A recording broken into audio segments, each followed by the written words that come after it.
Confession intime. Bonjour, bienvenue à toi sur cette nouvelle vidéo où je vais totalement me livrer à toi et je pense que c'est la vidéo la plus sincère que j'aurai à faire jusque là sur ma chaîne YouTube. Et pourquoi? Parce que dans cette vidéo, je vais te parler de moi, je vais te parler de mon histoire, de mon parcours, tout ce que j'ai parcouru, tout ce que j'ai vécu jusqu'à être là aujourd'hui devant toi à te parler facecam. Pourquoi je fais cette vidéo? Parce que plusieurs personnes sur internet aujourd'hui ont l'habitude de vous montrer leur réussite, leurs résultats, les chiffres qu'ils font, mais vous ne savez pas comment ces personnes-là ont débuté vraiment. Vous ne connaissez pas le background de ces personnes-là. Vous ne savez pas d'où vraiment ces personnes-là sont parties, d'où elles ont quitté, où est juste les chiffres. Et moi, je pense que comme ça ne ferait pas vraiment authentique. Je suis quelqu'un de vraiment authentique. Et d'ailleurs, vous l'aurez dû remarquer, sur mes vidéos, je ne garde pas de téléprompteur ou quoi que ce soit. Je ne suis pas de script. Ça me fait chier les scripts parce que je trouve que je suis téléguidé. Je dois dire telle ou telle chose parce que moi, je suis quelqu'un de très libéral. J'aime être vraiment libre de tout ce que je fais, dans tout ce que je fais. J'aime faire ce que je veux et je trouve les scripts comme un certain emprisonnement dans les vidéos. Donc c'est pourquoi vous allez remarquer que tous mes contenus ne sont pas parfaits et l'imparfait reflète l'authenticité que j'ai sur cette chaîne YouTube. Donc encore une fois, une vidéo sans script. Je vais me livrer à vous et restez bien jusqu'à la fin de cette vidéo. J'ai eu une opportunité incroyable à vous présenter. Donc restez jusqu'à la fin de cette vidéo. On y va. Alors, je suis Jeff Atolou. En 2018, j'étais encore au collège. J'étais en première. Je finissais la première. Et il faut savoir que moi, je suis issu d'une mère monoparentale. Quand je dis mère monoparentale, c'est que ma mère était à la fois mon père et ma mère. Donc, on était trois. Donc, il faut savoir que moi, j'ai un petit frère et une petite soeur. Déjà, quand j'étais en seconde, à plusieurs niveaux de ma vie, mon papa, il nous a laissé les revenus. Donc, je n'ai pas vraiment eu un papa qui était tout le temps présent pour moi et pour ça je ne l'en veux pas et ma mère était obligée de s'occuper de nous trois, moi, mon petit frère et ma petite soeur. Et en 2016 ma mère était opératrice de saisie. Elle travaille dans une entreprise où il faisait le transit et tout ça, déclarante en douane, machin. Elle gagnait un SMIC, plus de 2 SMIC je crois, ce qui était pas mal, même si ça ne suffisait pas pour gérer nos besoins. Elle était tout le temps dans les dettes, les fins du mois étaient compliquées, mais on essayait quand même de s'en sortir et tout. Et en 2016, suite à l'arrivée de notre président actuel, il faut savoir que moi je suis au Bénin actuellement en Afrique, il y a eu beaucoup de licenciements, donc elle a perdu son job, full stop pour elle et changement radical de notre train de vie. On n'avait pas un train de vie énorme, mais on avait quand même le strict minimum, donc on a dû changer de train de vie très rapidement parce que le petit déjeuner qui était peut-être à 300 pour moi est revenu à 200 ou des fois à 150. C'était compliqué de subir ça, mais on essayait tant bien que mal de gérer. Et juste l'année là, elle était à la maison, c'était compliqué de trouver à manger 3 fois par jour. Ma mère prêtait tout le temps de l'argent, elle appelait des gens, faites-moi un prêt, Momo 2000. Et souvent, je dis ça parce que c'est moi qui vais souvent retirer ces mobile money là. Je sais de quoi je parle, c'était vraiment compliqué. Quand tu dois attendre que quelqu'un envoie un mobile money 2000 ou 5000 ou 10 000, 15 000 avant de manger. S'il n'envoie pas, c'est que vous délayez de la farine. Donc farine de manioc, gari, comme on l'appelle communément chez nous. Donc c'était un peu ça dans le train-train et j'étais en seconde, je suis passé en première. J'étais un élève moyen, je vais dire. Il faut dire que depuis la base, l'école me saoulait énormément parce que je ne me sentais pas à ma place tout simplement. Mais j'essayais tant bien que mal d'étudier et d'avancer parce qu'il fallait faire plaisir à la daronne. Et il fallait que ses efforts soient récompensés comme on le dit. Et moi, je ne trouve pas que aller à l'école et avoir de bonnes moyennes, c'est récompenser l'effort de ses parents. Je pense plutôt que c'est de créer quelque chose, faire entrer de l'argent et de les mettre à l'abri qui est récompensé ses parents. Parce que l'école n'a aucune assurance. Tu peux finir et ne pas trouver le travail. Et comment tu fais? Comment tu rentabilises l'investissement de tes parents? En griffe, ça c'est un autre sujet. Après ça, j'étais en première. Il faut savoir que moi j'ai repris la seconde une fois. Parce qu'arrivé en seconde, vu que mon daron n'était plus là, j'ai commencé par avoir des fréquentations un peu bizarres, un peu douteuses. Dieu merci. J'ai eu ma mère qui m'a recadré, tout ça, et certaines personnes, et je suis revenu sur le droit chemin. Il faut savoir que quand je dis ça, je ne dis pas que j'étais en mode junkie. Je n'étais pas en mode junkie. J'étais un jeune homme, l'adolescence, avec les hormones et tout, qui partait un peu dans tous les sens. Donc, je sortais, je revenais tard, j'allais dans des chills, plein de vices. Il faut savoir que quand on reste à papa, c'est des trucs que tu ne peux pas éviter quand tu n'es pas bien encadré. Après cette étape-là, après avoir repris la seconde, après j'ai fait la deuxième fois la seconde, et puis je suis passé en première. Arrivé en première, j'avais plutôt de pas mal de bonnes moyennes, je vais dire. J'étais moyen, j'avais 11 par-ci par-là et tout. Ensuite, un événement s'est passé pendant les vacances, vacances première terminale, qui nous a fait quitter Akpakpa parce qu'on était à Cotonou. Akpakpa, c'est une banlieue de Cotonou. On a quitté Akpakpa pour revenir dans une autre ville qui s'appelle Calavi. Actuellement, je vis à Calavi. Bon, au moment où je fais cette vidéo, je suis actuellement au Togo. Je fais de petites vacances, mais je vis précisément à Calavi au Bénin. Du coup, j'ai quitté Akpakpa brusquement à cause d'un événement. Quel est cet événement-là? C'est tout simplement parce que un soir, comme d'habitude, ma maman avait l'habitude de vendre à manger au dehors, mais il n'y avait plus rien, donc je devais manger. Les soirs comme ça, quand il n'y a plus rien, moi j'ai l'habitude d'aller payer du pain au bord de la voie et de manger. Et il s'est fait que ce soir-là, j'avais le téléphone de ma maman, j'avais un iPhone 4S tout cassé là, qu'elle m'avait remis, que j'utilisais comme ça, qui avait beaucoup de problèmes à l'époque. Et son Nitel, un Nitel bizarre, P10 ou un truc comme ça. Je l'avais en main parce que je me connectais là-dessus, chattais avec mes amis et tout. Vous savez, l'adolescence et tout. Donc, je suis allé payer du pain ce soir-là. Et c'est la dernière fois que j'ai payé du pain soir, je vais dire à papa. Donc, qu'est-ce qui s'est passé? Je n'ai pas trouvé le pain à l'endroit habituel. Donc, je suis allé dans un autre endroit pour pouvoir payer le pain. Et je suis tombé sur des gens qui m'ont arnaqué ou braqué, je vais dire, hypnotisé, haute griffe. Donc, en termes fonds, on dit Lumi. Boy, ici à Cité. Et on m'a pris l'iPhone 4S de maman que j'utilisais et le téléphone Itel de maman qu'elle utilisait pour envoyer des messages sur WhatsApp, envoyez-moi ci, envoyez-moi ça, pour qu'on essaie quand même de s'en sortir et tout. On a pris les deux téléphones et j'étais clairement hypnotisé quoi. On m'a dit voilà, amène les téléphones. Je sais que c'est un peu bête ce que je raconte, mais en fait c'est des trucs réels. Si ça ne vous est jamais arrivé, vous ne pourrez clairement pas savoir. Donc ça s'est fait dans le calme, la douceur et tout. Il n'y a pas eu de gratinus, je n'ai rien eu. Puis voilà, je suis retourné à la maison. Ma maman était dans tous ses états, de la cata. Et j'ai menti à ma mère que voilà, on a pris un pistolet, on a mis un pistolet sur moi, on m'a pris les téléphones. Les dingues, parce que je ne savais pas quoi dire vraiment pour expliquer l'hypnotisation. Ma maman était en sueur et tout, elle pleurait. Ah, que des gens veulent à son enfant, les bandits courent après. C'était pas les bandits, c'était les gens qui m'ont juste hypnotisé. Donc j'avais caché ça, ne sachant pas que ce mensonge allait entraîner de fil à aiguille beaucoup de problèmes et tout. Ma mère cherchait à en savoir plus et j'avais un ami très proche en qui maman avait très confiance. C'est à lui tout simplement qui est venu et à qui j'ai parlé, j'ai dit vraiment ce qui s'est passé. Elle a relaté l'histoire à ma maman et plus de peur que de mal. Et la famille était venue, on m'a chicoté proprement, on m'a tabassé. Je vous dis pas. Et ce qui a suivi, c'est que on était dans un local où notre propriétaire nous a dit clairement, je ne veux plus vous avoir dans ma maison. Déjà qu'il se fait agresser comme ça avec un pistolet, c'est que les gens peuvent le poursuivre pour venir chez moi. Donc vous devez vous tailler de ma maison. Donc on s'est cassé. On s'est taillé comment? On devait énormément en loyer à la dame. On s'est taillé dans la nuit, incognito. On est venu à Calavi et là tout a repris. Et mon seul objectif dans la tête, j'avais une haine énorme, c'était d'avoir le bac parce que c'était ma seule issue, c'était ce que je connaissais. On a continué dans le train-train comme ça, c'était vraiment compliqué pour nous de manger et ma mère a dû commencer par vendre encore à manger parce que c'est ce qu'elle aime faire, elle aime faire la restauration. Donc elle vendait au dehors, donc ça nous permettait de manger en même temps et de trouver quelques sous pour les photocopies, machin.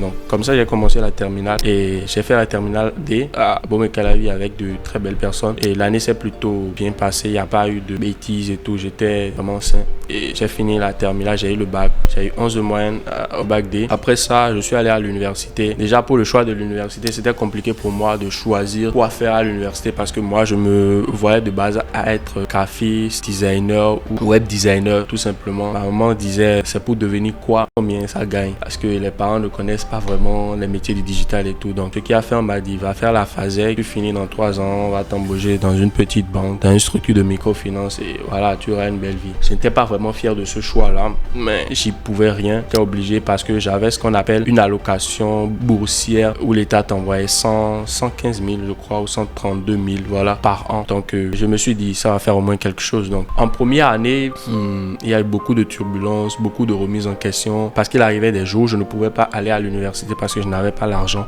tout simplement pour manger. Fois, je pleurais littéralement sur mon lit. Et si je vous parle de lit, là où je dormais, C'était catastrophique. Je vais vous mettre la photo quelque part là. Donc voilà là où je dormais en première année. Et je me posais énormément de questions sur mon avenir et tout. Et bim, il y a eu quoi? Parce qu'on était en 2020, le Covid-19, confinement, tout le monde bloqué, tout le monde était à la maison. En ce temps, nous, on n'avait même pas encore fini le premier semestre, mais j'essayais tant bien que mal de m'en sortir, même si les cours me faisaient déjà chier. Et c'est au cours de cette année 2020 là que j'ai eu vraiment le déclic entrepreneurial. Je suis tombé sur le statut d'une amie à moi. Elle a fait un statut indépendance financière, machin, intégré un groupe. J'ai intégré le groupe et on a fait la formation pendant 2 semaines. C'était très bien. C'était la première fois. J'étais tout excité et je trouvais des informations sur le net parce que je rêvais de liberté, je rêvais d'argent, je rêvais de Dubaï et tout ça, mais je ne savais pas comment y arriver parce que le système pour moi c'était un diplôme, une licence, tu vas te retrouver dans une petite banque, tu as ta petite vie et tout,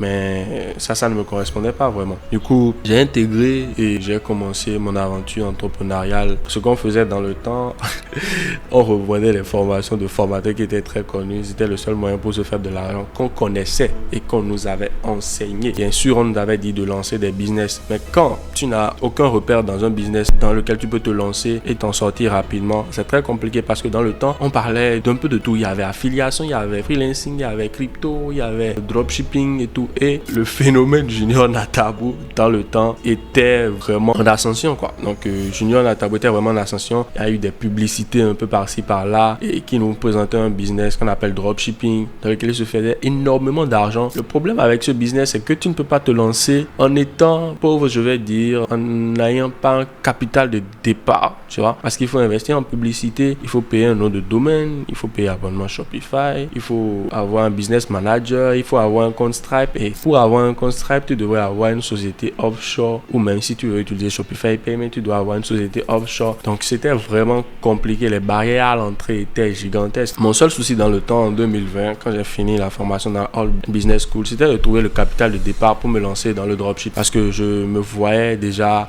à Dubaï comme junior. J'ai commencé par faire ce qu'on nous a enseigné, revendre les formations, et je faisais des statuts WhatsApp pour éduquer ma communauté sur l'indépendance financière. Je me suis fait ami avec les personnes qui étaient dans l'entrepreneuriat digital avant moi. J'ai réussi à me créer une petite fame, pas fame en mode célèbre, ouais, il fait ci, mais fame en mode ce gars-là, c'est un motivé, il veut réussir par tous les moyens. Je faisais aussi de l'acquisition de trafic sur WhatsApp parce que j'avais un système dans le temps, ramener du trafic vers mon WhatsApp et les convertir avec mes stories pour qu'ils puissent payer mes formations, pack de formations que je vendais. J'attirais le trafic venait peut-être de Facebook. J'utilisais le viral marketing pour faire un petit concours sur WhatsApp que les gens partagent et ça me ramenait peut-être 200, 300, 500, 1000 contacts des fois, 3000. Et à ces personnes-là, je faisais une offre en statut, je faisais un mini lancement et bam, les gens payaient. Je me retrouvais à faire des lancements. J'ai commencé avec 30 000, 50 000, 100 000, 200 000, trucs comme ça. Ça commençait par harass un peu. J'ai fait même un mois 500 € dans le temps, en 2020. C'était incroyable pour moi. C'était genre ouf, quoi. C'était ma première fois que je générais autant d'argent sur Internet. Et dans le temps, maman n'était pas vraiment alignée avec ce que je faisais en ligne. Elle me disait, prends tes cahiers,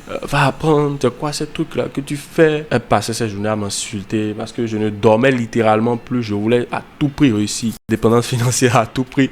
Je n'avais pas de connexion Internet. Je lui volais ces petits sous, 200, pour faire de la connexion Internet, activer de la connexion Internet dans la journée. Et dans la nuit, qu'est-ce que je faisais? J'allais squatter le Wi-Fi de nos neighbors, je sais pas comment on appelle ça, voisins, voilà, voisins dans la maison. J'ai resté là dans la nuit jusqu'à 5h du matin, 6h, 7h même des fois, parce que le gars il doit aller au boulot le matin. Ma maman crie, rentre à la maison, va dormir. Moi je voulais réussir. Je passais mes nuits à ne rien faire, peut-être à regarder des vidéos des gens sur YouTube, à essayer des trucs, astuces PayPal qui ne marchaient presque jamais. Je continuais tant bien que mal comme ça. Et vers la fin de l'année, j'ai fait un truc qui m'a vraiment fait connaître. J'ai bradé les packs de formation, vendu 2000. J'ai fait, je crois, près de 200 000. Et en même temps, je croyais que mon allocation boursière tombait. Et bim, c'était le déclic pour moi parce que je voyais que ça, ce n'était pas un vrai business. Parce que il peut arriver un jour où tu ne vends pas de formation. Tu fais quoi? Tu manges comment? Tu achètes la connexion Internet comment? Et je cherchais un moyen pour m'extirper de ce système-là. Et quand l'allocation boursière est venue, la première chose que j'ai fait, j'ai investi dans un laptop. Il faut savoir que dans le temps, j'utilisais que mon téléphone. J'avais un Huawei là. Je te jure, dur. Le téléphone, je devais le brancher tout le temps. Je devais tout le temps être en train de le manipuler à la charge. C'était vraiment compliqué. Ça n'avait pas d'autonomie. Genre, quand je quitte la charge, bim, c'est fini. Et dans le temps, personne ne savait. Personne ne savait ça. Je faisais le leader en statut. Mais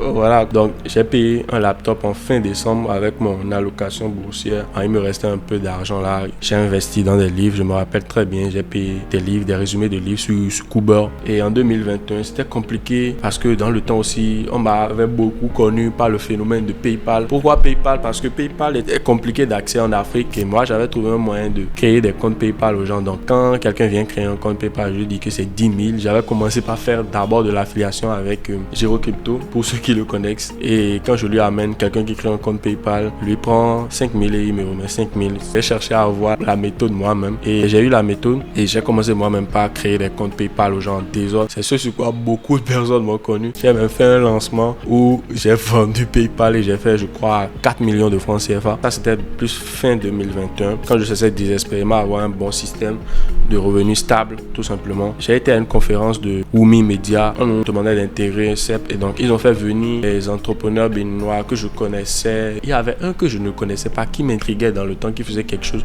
que j'avais envie de faire. J'ai vu un gars qui s'appelle Torif Saibou, que je ne connaissais pas dans le temps, qui faisait les tunnels de vente. J'ai dit, mais c'est qui ce gars? J'étais à la conférence, je le bombardais de questions parce que je voulais à tout prix me lancer. Il a dit, on va se voir à la fin. Je posais énormément de questions. Donc on s'est vu à la fin, on a discuté, il m'a présenté ce qu'il faisait. Ça m'intéressait bien. Il a dit que c'était le freelancing. Or, dans le temps, moi, j'étais un débrouillard, hein. Je faisais tout pour m'en sortir sur Internet. Donc lui, il avait un système de revenus stable grâce au freelancing. J'ai dit, ok, je veux me lancer dans le freelancing. Je veux faire les tunnels de vente aussi. Torif m'a dit, voilà, je vais te coacher à 1000 euros. Dans le temps, je ne pouvais pas me permettre ça.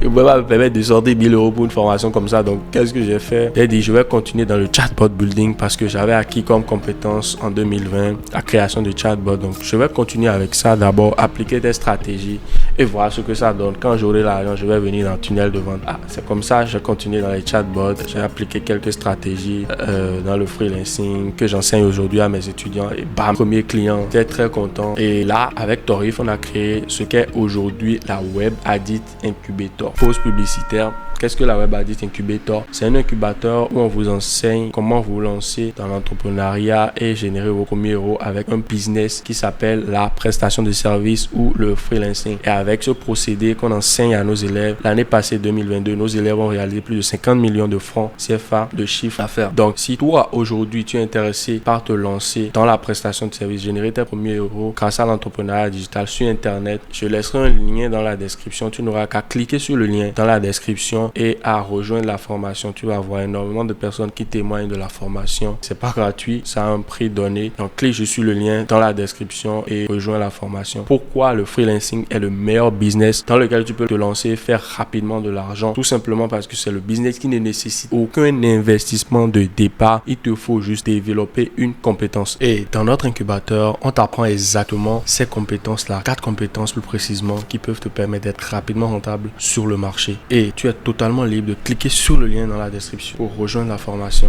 Cette formation, elle est vendue à plus de 70 000 francs CFA. Mais aujourd'hui, juste pour toi, parce que tu m'as suivi jusqu'à ce moment de cette vidéo-là, elle sera à 50 700 francs. Du coup, clique sur le lien dans la description, rejoins la formation. En 2020, un événement s'est passé. Et qu'est-ce qui s'est exactement passé? Je me rappelle bien, en octobre, je vous mettrai les images là.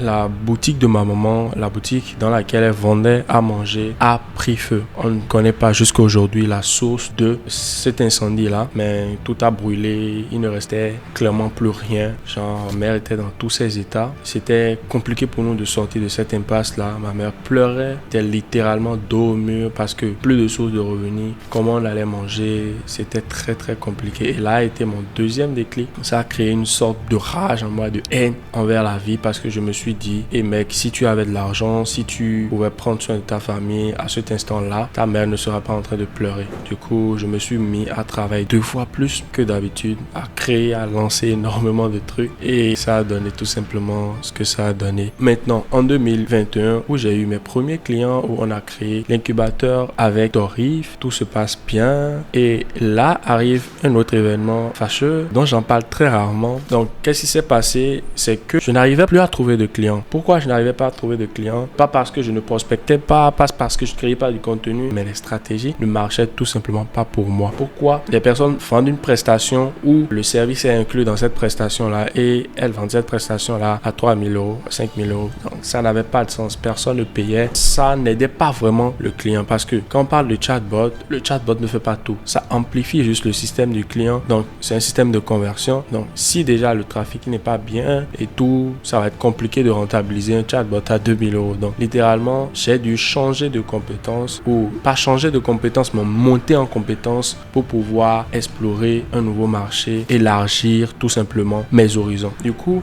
en décembre 2021, j'ai décidé de commencer par me former principalement sur les tunnels de vente et je me suis spécialisé sur les tunnels de vente de webinaires. Donc, de là, j'ai pris énormément de formations, j'ai consommé énormément de contenu gratuit sur YouTube, de formations anglophones aussi. Et il faut savoir que mon domaine, les webinaires, il n'y a aucune formation, je dis bien aucune formation qui puisse t'apporter de réels résultats, de réelles informations sur les webinaires en francophonie. Aucune formation. Et même les formations qui existaient sur le marché anglophone, il y en avait très peu. Il y avait une seule formation qui existe jusqu'à aujourd'hui sur le marché anglophone que tout le monde connaît. C'est plus un mastermind, le mastermind de Russell Brunson qui a 25 000 $, où j'allais trouver 25 000 $ à investir dans un mastermind comme ça. Donc après ça, il y avait pas mal de, je crois, 1-2 personnes qui avaient 2 ou 3 formations par-ci par-là. J'ai dû m'attacher à ces personnes-là et me former, monter énormément en compétences. Ça m'a pris, je vais dire, 6 ou 9 mois. Ensuite, avant d'estimer que je suis assez monté en compétences pour maintenant apporter du résultat à mes clients. Et là, bim, j'ai eu un nouveau client, quelqu'un avec qui je discutais déjà. Et on s'est pris un appel, je l'ai closé. Là, j'ai commencé par apporter du résultat à mes clients. Ainsi de suite, un autre est venu et d'autres s'en est suivi, ainsi de suite, jusqu'à ce que